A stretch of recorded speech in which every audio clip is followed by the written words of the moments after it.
నా మనస్ఫూర్తిగా ఇప్పుడు చెప్తున్నా, ఆల్ ది బెస్ట్. నానా, ఎవరో లెటర్ రాస్తే అది నిజం అబద్ధమో తెలుసుకోకుండా ఏంటిది? నేనేం చేయాలో నాకు తెలుసు. నాకెవరు చెప్పాల్సిన పని లేదు.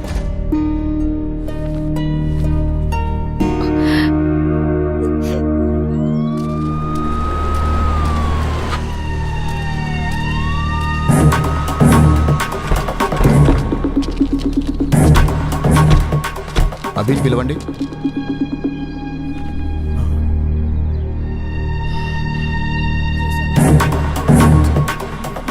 ఏమైంది సార్? ముందు అభిని పిలవండి. అభి, ఏమైంది సార్? నువ్వు పోలింగ్ సమయంలో రిగ్గింగ్ చేసావని కంప్లైంట్ వచ్చింది. అందుకే నువ్వు మాతో ఒకసారి పోలీస్ స్టేషన్కి రావాలి. అమ్మా, నువ్వేం కంగారు పడకు, నేను వచ్చేస్తాను. పదండి సార్.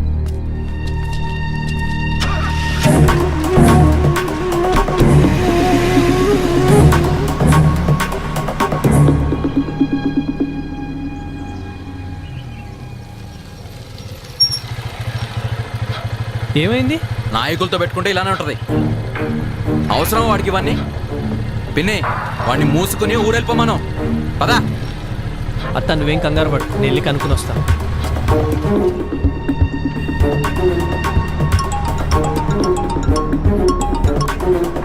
హలో.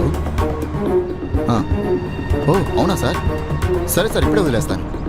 నీ మీద వచ్చిన కంప్లైంట్ ఫాల్స్ అంట. మా సార్ ఇప్పుడే చెప్పారు. దింపండి అయ్యా. Okay sir.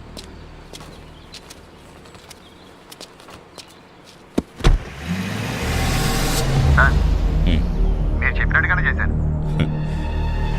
సరే, ఇంకా జనాలే చూసుకుంటారులే. ఏమైందిరా? ఇదంతా లోకల్ పొలిటీషియన్స్ ఆడే గేమ్లే కానీ పద, నేను చెప్తా.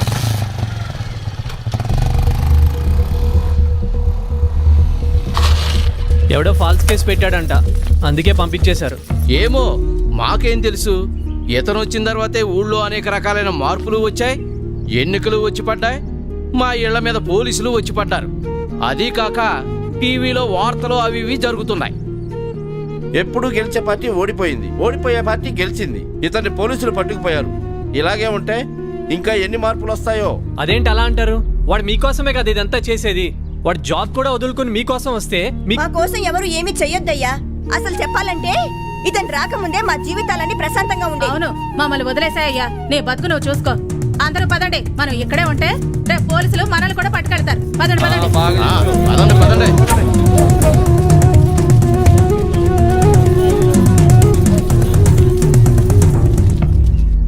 ఆడు అభిగాడు హోటల్ కౌంటింగ్ లో ఏదో మాయ చేశాడంట. అందుకే పోలీసులన్నీ అరెస్ట్ చేశారు. పాపం ఊరికే పోతుందా, వదిలిపెడుతుందా? అరే, నీకొచ్చిన 14 ఓట్లు చూసి నువ్వు అనుకున్న మార్పు వస్తుందని చిన్న హోప్ వచ్చిందిరా. కానీ అంతలోనే హోప్ మొత్తం చంపేశారు వీళ్ళంతా. ఐమ్ సారీరా, నువ్వు కూడా ఎక్కువ ఆలోచించకు. నీకు ఇది కరెక్ట్ కాదు. నా మాటిని హైదరాబాద్ వచ్చే బయలుదేరతా. బాయ్.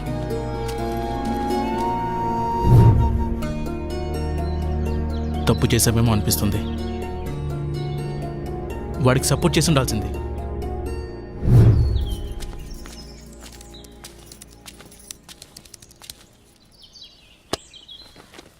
బాబు, నువ్వు ఈ ఊరిని ఈ జనాల్ని మార్చడానికి ఇక్కడే ఉండిపోయావట. అవేమీ మాకు తెలియదు, కానీ నీ వల్ల మా ఇంట్లో ఒక ఆడపిల్ల ఏడుస్తుంది. ఇది నీకు కరెక్ట్ కాదయ్యా.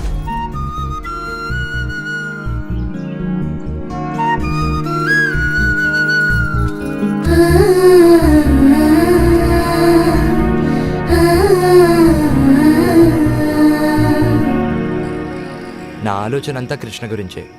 నా వల్లే తను సఫర్ అవుతుంది. రేయ్, మళ్ళీ కాల్ చేస్తారా? చెప్పమ్మా.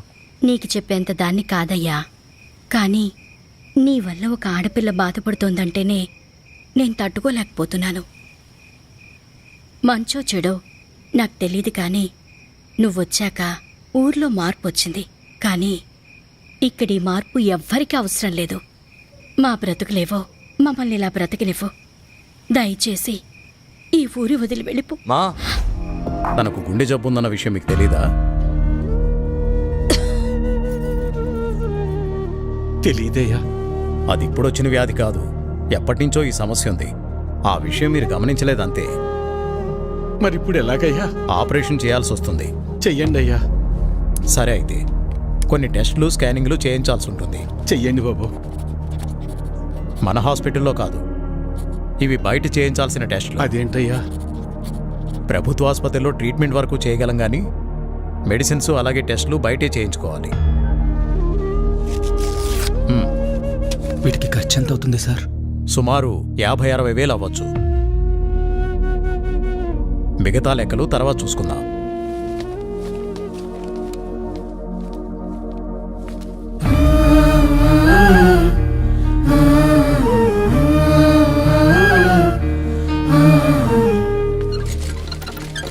ఒరే పెద్దోడా, మేము ఎంత పని చేసిందిరా.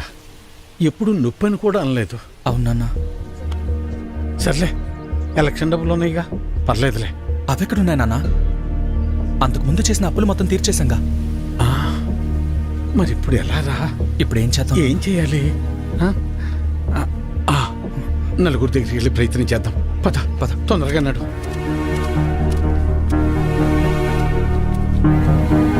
అయ్యా సుబ్బయ్య గారు, అయ్యా విషయం ఏందో చెప్పు. నా భార్యకి బాలేదు, కొంచెం డబ్బు సాయం చేయండి అయ్యా. ఎట్టా రామయ్య గారి ఇంటికి వెళ్దాం. అన్నా ఆగనన్నా, అమ్మకు ఆరోగ్యం బాగాలేదు, అర్జెంటుగా డబ్బు కావాలన్నా. అయ్యో, నిన్ననే పాప స్కూల్ ఫీజు కట్టాను రా. లేవు, ఉంటే ఇచ్చేవాడిని. అయ్యా, మా ఆవిడకి ఒంట్లో బాగాలేదు, ఆసుపత్రిలో చేర్చాం, కాస్త డబ్బులు సాయం చేయండి అయ్యా. లేడు, ఊరెళ్ళాడు. వెళ్ళాడా? రే రవి, అర్జెంటుగా డబ్బు కావాలరా. అమ్మకి బాగాలేదు, హాస్పిటల్లో ఉంది. డాక్టర్ గారు డబ్బులు తీసుకురమ్మన్నారు. ఏదో ఒకటి చేయరా. లేవన్నా. నువ్వే అలా అంటే ఎలా రా? అర్థం చేసి. లేవన్నా. బాబాయ్ బాబాయ్, అమ్మని హాస్పిటల్లో జాయిన్ చేశాం బాబాయ్. అర్జెంటుగా డబ్బు కావాలి, ఆపరేషన్ చేయాలంటున్నారు. డబ్బులు ఏమి లేవు, వెళ్ళిపో. అసలు ఏమి లేవు, దయచేసి వెళ్ళిపోవా.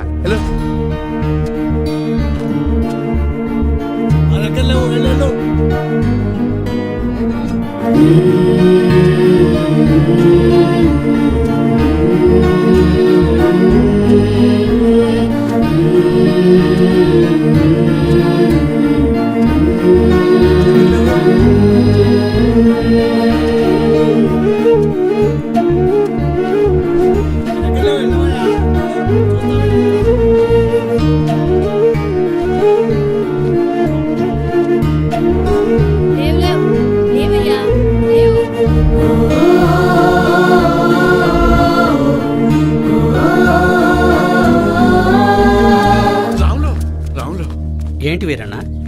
రే, ఏమైనా కసిన డబ్బులుంటే సర్దరా. నా తల తాకట్టు పెట్టైనా నీ బాకీ తీరుస్తాను. వీరన్నా, నీకు అప్పిచ్చేంత స్తోమత నాకు లేదు. అట్లా అనబాకరా.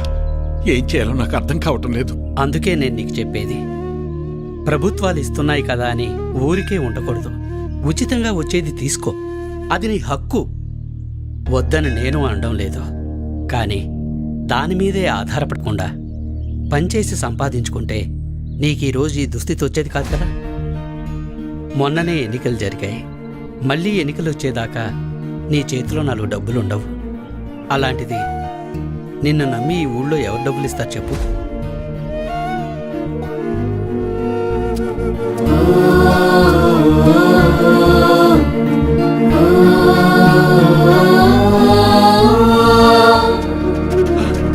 ఆపండి, ఆపండి, ఆపండయ్యా. నమస్కారం అయ్యా. నా భార్య హాస్పిటల్లో ఉంది, ఆరోగ్యం బాగాలేదు, కాసిన డబ్బులు సాయం చేయండి అయ్యా. రే, ఎలక్షన్లోనూ సాయం చేసి ఆరోగ్యం బాగోపోతే సాయం చేసి అదే పనిగా చేస్తారా? అంత మాట అనకండి అయ్యా. అన్నిటికీ నేనేమన్నా దేవుణ్ణేంట్రా? అయినా ఇలా పంచుకుంటూ పోతే ఎప్పుడురా, నేనెప్పుడురా బతికేది? అది సరేనయ్యా, ఇక్కడ ప్రభుత్వ ఆసుపత్రిలో ఉండాల్సిన సదుపాయాలు అసలు ఎందుకని లేవయ్యా? అబ్బో, నన్నే ప్రశ్నిస్తున్నావా? అయినా నేను గెలిచింది ఇప్పుడే కదా. నీకన్ని వివరాలు కావాలంటే వెళ్ళి నీ పాత నాయకున్నాడు, అన్ని వివరంగా చెప్తాడు. పదరా. అబ్బా, నా ముందు నుంచుని నన్నే ప్రశ్నిస్తున్నావా? లేదయ్యా. నీకు లెక్కలు చెప్పడానికి నేనిప్పుడు మీ లీడర్ని కాదు కదా. నన్ను కాదని వేరే వాడిని గెలిపించుకున్నారు. వెళ్ళి అని అడగండి. ఆయన్ని అడిగితే మిమ్మల్ని అడగమన్నారండి. అవునా? సరే కానీ మొన్న ఎలక్షన్స్కే డబ్బులెంత ఇచ్చానరా నీకు? ఓటుకి 2000 కాదు రోయ్, అందరికీ 2000 ఇస్తే మూసుకుని తీసుకోకుండా నువ్వు డిమాండ్ చేసి మరీ 3000 తీసుకున్నావు కదా. మరీ ఈసారి అయితే మీకు పండగే రోయ్. ఒకే ఎలక్షన్కి 2 సార్లు వచ్చారా డబ్బులు? జాక్పాట్ మీకు. ఆ డబ్బులన్నీ ఎక్కడి నుంచి వచ్చాయనుకున్నావురా? నా జేబులోంచి కానీ తీసిచ్చాననుకున్నావా? మీకు ప్రభుత్వం ద్వారా వచ్చిన సహకారాలన్నీ రూపాంతరం చెంది డబ్బుగా మీ చేతికి వచ్చాయి. దీన్ని బట్టి నీకేమర్థమైంది? అవ్వా కావాలి బువ్వా కావాలంటే కుదరదు రోయ్. అయ్యా, నేను లెక్కలు అడగటానికి రాలేదయ్యా. నా భార్య సాగు బతుకుల్లో ఉంది. కాస్త డబ్బు సాయం చేసి నా భార్యకు ప్రాణభిక్ష పెట్టండి అయ్యా. ఏరా, ఇందాక అడిగావు, ఇప్పుడు అడుక్కుంటున్నా. ఇదేరా మీ దగ్గర వచ్చిన చిక్కు. అయినా డబ్బులు తీసుకుని మరీ నన్ను ఓడించారు కదరా. అయ్యా, అనుభవించండి.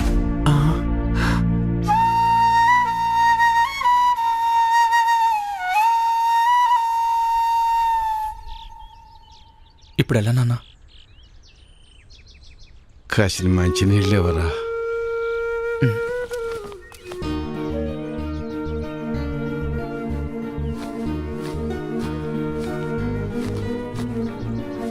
తీసుకున్నాను.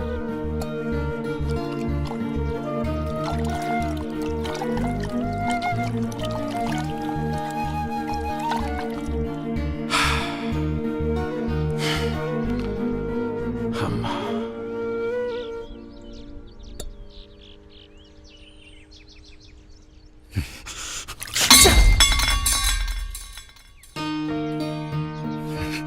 కన్న తల్లిని కాపాడుకోలేని బతుకు కూడా ఓ బతికేనా? ఛీ!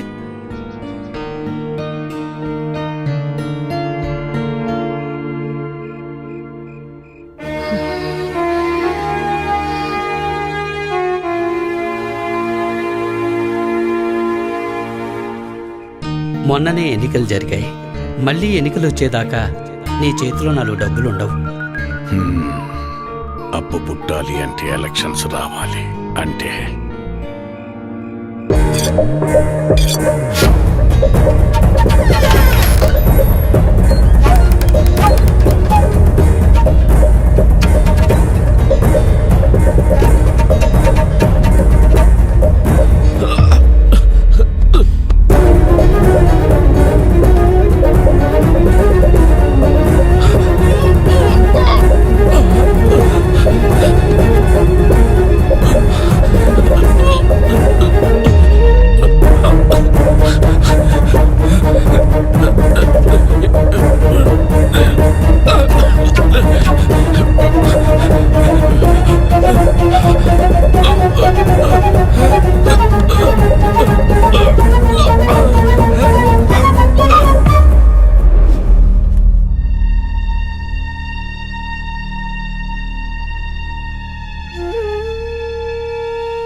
ఇప్పుడు మిమ్మల్ని నన్నెందుకు చంపడానికి వచ్చారని అడగాల, లేక నన్ను చంపడానికి వచ్చి ఎందుకు కాపాడారని అడగాల? ఏమని అడగాలి? ఆవేశంలో మిమ్మల్ని చంపాలని వచ్చిన మాట నిజమేనయ్యా.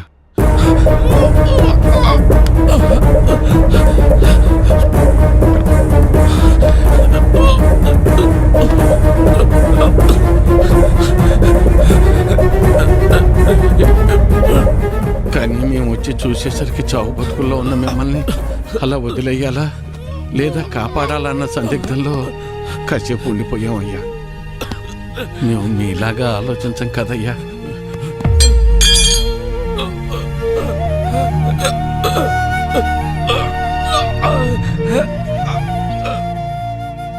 మేము సామాన్యులం, అందుకే మిమ్మల్ని కాపాడామయ్యా.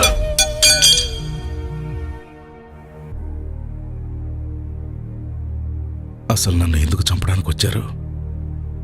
మీరు చచ్చిపోతే మళ్ళీ ఎలక్షన్లు వస్తాయి కదయ్యా. ఎలక్షన్లు వస్తే మళ్ళీ డబ్బులు పంచుతారు కదా, ఆ డబ్బులతో నా భార్యను కాపాడుకోవచ్చని.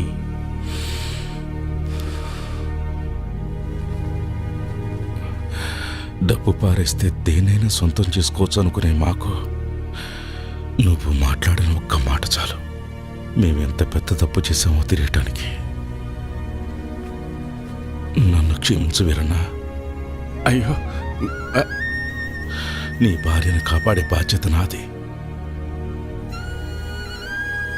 ఎంత ఖర్చైనా పర్వాలేదు, నేను చూసుకుంటాను. అయ్యో,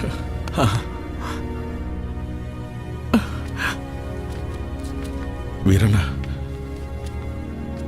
అయ్యా, నీ కూతురు ఏ తప్పు చేయలేదు.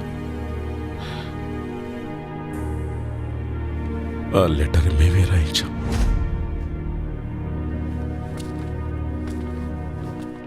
డాక్టర్ గారు, డాక్టర్ గారు, అయ్యా, నా భార్యకి టెస్టులు స్కానింగ్ చేయాలన్నారు. ఇదిగోనయ్యా, డబ్బులు తెచ్చానయ్యా, దయచేసి నా భార్యని కాపాడండి అయ్యా. సారీ వీరయ్య, మేమెంత ప్రయత్నించినప్పటికీ కాపాడలేకపోయాం.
ఇదంతా నేనే చేశాను, నిన్ను నేనే చంపేశాను.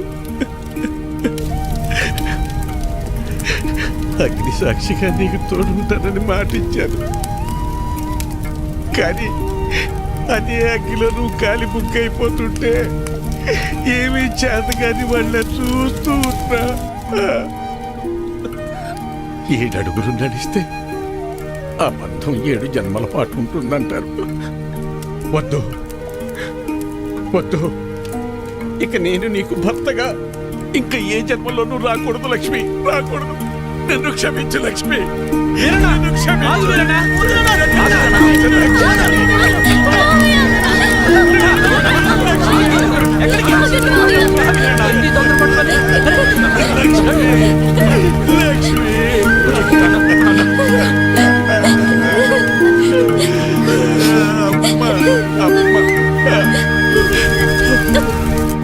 ఏంటి వీరన్న ఇది? నీకేమైనా పిచ్చి పట్టిందా? ఒక భర్తగా, ఒక తండ్రిగా, కనీసం ఒక మనిషిగా కూడా ఏనాడు నేను నా బాధ్యతల్ని నెరవేర్చలేదు. ఎవరి మీద ఆధారపడకుండా నా వృత్తిని నేను చేసుకుని ఉండుంటే ఈ రోజు నీకు ఈ దుస్థితి వచ్చేది కాదు లక్ష్మి, వచ్చేది కాదు.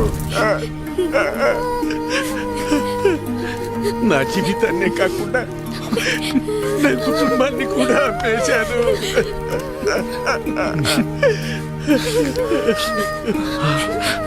ఎవరో వేసే పిచ్చ మీద ఆధారపడి బతికేలా చేశారు. చివరకు నా భార్య ప్రాణం కోసం కూడా చేతులు చాచి అడుక్కునేంతగా దిగజారిపోయాను.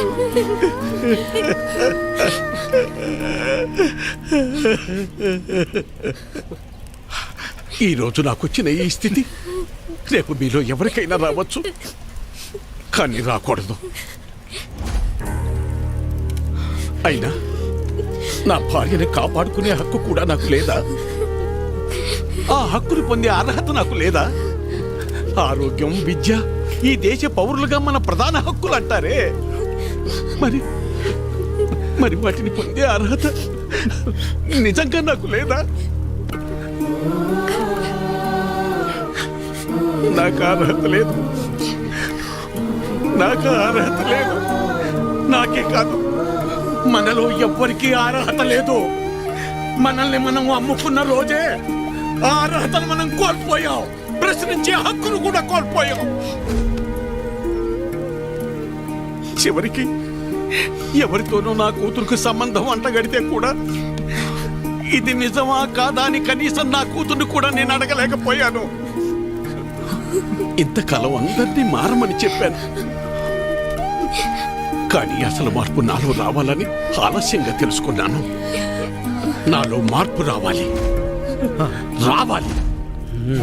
నాలా ఆలోచించే ప్రతి ఒక్కరిలో మార్పు రావాలి. మనం బానిసలమనే భావన తొలగాలి. అందుకు మన ఆలోచన మారాలి. ఆ మార్పు దిశగా మనల్ని ముందుకు నడిపే అభినవ్ లాంటి నాయకుడు మనకు కావాలి. అయినా ఆ కుర్రాడు చాలాసార్లు చెప్పాడు నన్ను మారమని. నాలాంటి వాళ్ళలో మార్పు కోసం అతను చాలా తపన పడ్డాడు. మనందరం అతనికి ఏమిచ్చాం? అతన్ని ఈ ఊరి నుంచి తరివేద్దాం అనుకున్నాం. మనం ఇకనైనా మేల్కొందాం.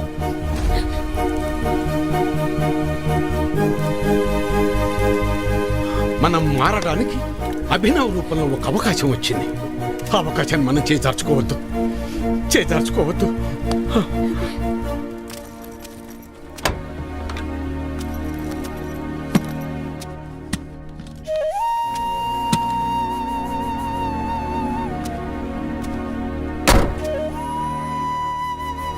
వెళ్ళొస్తానమ్మా. అభినవ్, నా భార్యను కోల్పోతే కానీ నేను చేసిన తప్పేంటో నాకు తెలియలేదు. నువ్వు అడిగినట్టే నేను మారాను. నేనే కాదు, మేమందరం ఆ మార్పు వైపు నడవాలని కోరుకుంటున్నాం.